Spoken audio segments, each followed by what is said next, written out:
Okay, so now I remove the top of the gearbox. This is how it looks inside.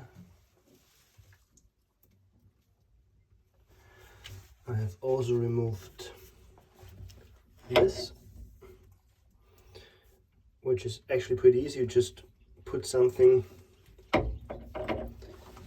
here between that, and then you operate the lever in reverse, pushing out a little, then you put in something bigger, pushing out a little, something bigger, until it comes out.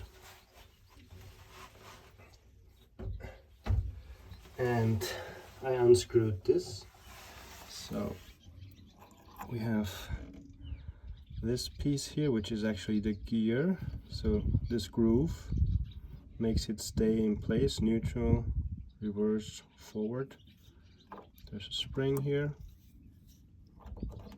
pushes it down.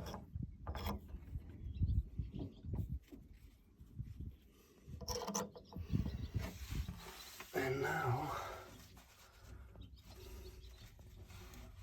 you can see this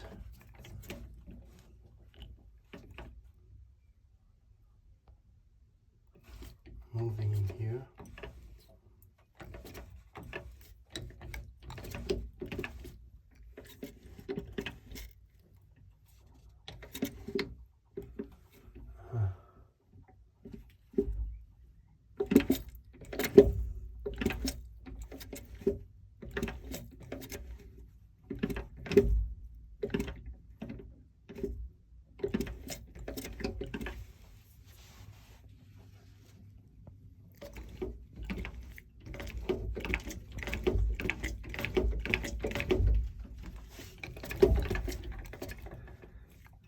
So this you're supposed to pull out with a little bit of a wire.